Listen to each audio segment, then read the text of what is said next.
राजधानी दिल्ली में चुनाव की तारीखों का ऐलान हो गया है। तमाम पार्टियों ने अपने वादे भी किए हैं और मुफ्त की जो रेवड़ियां हैं उस पर भी जो है चर्चा वो लगातार जारी है। ऐसे में सुप्रीम कोर्ट की भी एक टिप्पणी आई है और इस तमाम सारी चीज़ों पर बातचीत करने के लिए हमारे साथ कांग्रेस नेता उदित राज जी मौजूद हैं। उदित जी, सबसे पहला सवाल तो ये कि सुप्रीम कोर्ट ने कहा है कि सरकारों के पास मुफ्त की योजनाओं के लिए खूब पैसे हैं, लेकिन जजों के वेतन और पेंशन के लिए जो पैसे हैं उसकी कमी नजर आ रही है।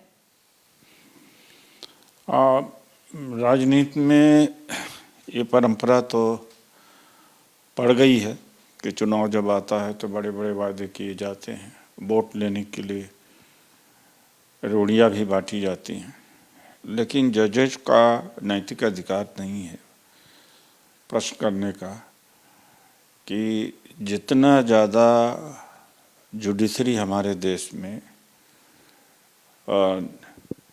कहा जा सकता है कि निकम्मी संस्था है, उतना ज़्यादा कोई हो नहीं सकता। क्या आम आदमी हाई कोर्ट सुप्रीम कोर्ट में अपना मुकदमा लड़ सकता है? और तारीख पर तारीख, तारीख पर तारीख, 40 साल, 50 साल, 30 साल मुकदमा चल रहा है। जज साहब नहीं आए, मन नहीं हुआ, डेट दे दिया। अपने गिरबान में भी झांक कर के ये लोग देखे। आज किसी का घर है और कोई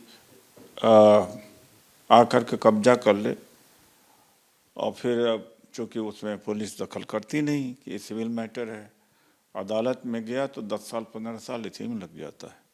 तो न्यायपालिका अपने गिरबान में भी तो झांक के देखे। हाई कोर्ट के, सुप्रीम कोर्ट के जज को क्या सुविधा नहीं मिलती जो एमपीओ मिनिस्टरों को नहीं मिलती, मैं खुद जानता हूँ। लेकिन अपना डिलीवरी भी तो दिखाएं। आम जनता त्राही त्राही कर रही है। हालांकि सर, मतलब ये जो बात आप कह रहे हैं कि जुडिशरी अपने गिरेबान में झांक कर देखे, इससे ये शायद प्रतीत हो रहा है कि ये तो जुडिशरी वर्सेस पॉलिटिक्स हो रहा है। लेकिन मतलब चाहे जो भी है, जिस तरह की भी व्यवस्था है, क्या जजेस की पेंशन समय पर ना मिलना, उनका वेतन समय पर ना मिलना, ये तो इस बात को जस्टिफाई नहीं करता। बताएं ना कौन सी ऐसी जगह है कि कोई एक जगह स्पेसिफाई करें। मैंने तो देखा रिटायर्ड जजेस के लिए जहाँ भी जाए वहाँ गाड़ी सुविधा है, गवर्नमेंट का अकोमोडेशन है और स्टेट गेस्ट हाउसेस है, ट्रेन में की फैसिलिटीज है। कहाँ नहीं?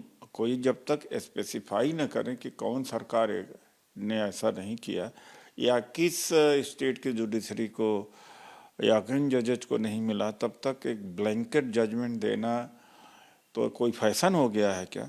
दूसरे को डांटेंगे, अपने गिरबान में जाके देखें। कौन गरीब आदमी सुप्रीम कोर्ट हाई कोर्ट जा सकता?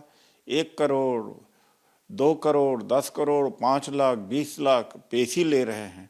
अरे क्या हो गया भाई? ये तो, और ये फेस वैल्यू क्रिएट किसने किया है? जजेज ने किया है कि फला सुप्रीम कोर्ट के जज आ जाएंगे जिनका फेस वैल्यू है, उनकी बात सुनवाई होगी। और दूसरा चाहे जितना अच्छा प्रिपेयर होके जाए, आर्गूमेंट दे दे, उसको डांट भी देंगे और पास ऑन कर देंगे। मतलब आप ये कहना चाह रहे हैं कि उन्होंने स्पेसिफाई नहीं किया है। कहाँ की बात है? हमारे नज़र में तो ऐसा नहीं है। अब ये भी बताएं भी कि किस हाई कोर्ट के जज का, किस सुप्रीम कोर्ट के मतलब जजेज आप का। ये कह रहे हैं कि जो ये सुप्रीम कोर्ट की तरफ से टिप्पणी कही गई है, ऐसा आप कुछ नहीं देख रहे हैं कि वेतन। नहीं बताएं तो कहीं। हमें तो नहीं लगता है इस तरह का। इनकी सुविधाएं कम हैं, लेकिन उसके हिसाब से तो वर्स्ट अगर परफॉर्म कर रहा कोई तो जुडिशरी कर रही है। 60 साल दादा के जमाने के मुकदमे का फैसला पोते के समय में आ रहा है। कितने लाख करोड़ केसेस पेंडिंग पड़े हुए, गरीब आदमी लड़ते लड़ते मर जाता है। उदित जी, अगला सवाल दिल्ली के चुनाव से ही जुड़ा हुआ है। आम आदमी पार्टी ने हाल ही में ये कहा है कि बीजेपी और कांग्रेस एक ही व्यवस्था का हिस्सा हैं और दोनों मिलकर इस चुनाव में क्रश करने की कोशिश कर रहे हैं आम आदमी पार्टी को। तो वो आपको बीजेपी के साथ ही बता रहे हैं। अरे भाई, आम आदमी पार्टी को इतना आसान फरामोश नहीं होना चाहिए बीजेपी का। वो जो रामलीला मैदान में जो आंदोलन हुआ था, किसने खाना खिलाया था, किसके टेंट थे, किसके कार्यकर्ता थे, किसकी भीड़ थी? तो आम आदमी पार्टी को रेडी होना चाहिए कम से कम।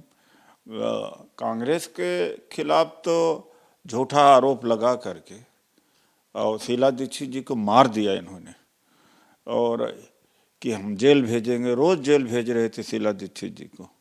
जेल एक भी चार्जेस प्रूव नहीं हो पाए। जब सत्ता में आए तो चुपचाप बैठ गए। इन्हें मालूम नहीं है कि बीजेपी ने ही इनको प्रोटेक्शन दिया है, सारा पैसे से लेके खाना, पब्लिक, सारी व्यवस्था, मीडिया। तो बीजेपी के प्रति उनको यह आसान फरामोश नहीं होना चाहिए। फिलहाल तो उदित जी वो यही कह रहे हैं कि बीजेपी और कांग्रेस ये चुनाव मिलकर लड़ रहे हैं। जिसकी जड़ें ही बीजेपी से हों, आरएसएस से हों, वो क्या कह सकता है। खुद केजरीवाल जी ने कहा था कि मेरे पिता तो आरएसएस के थे।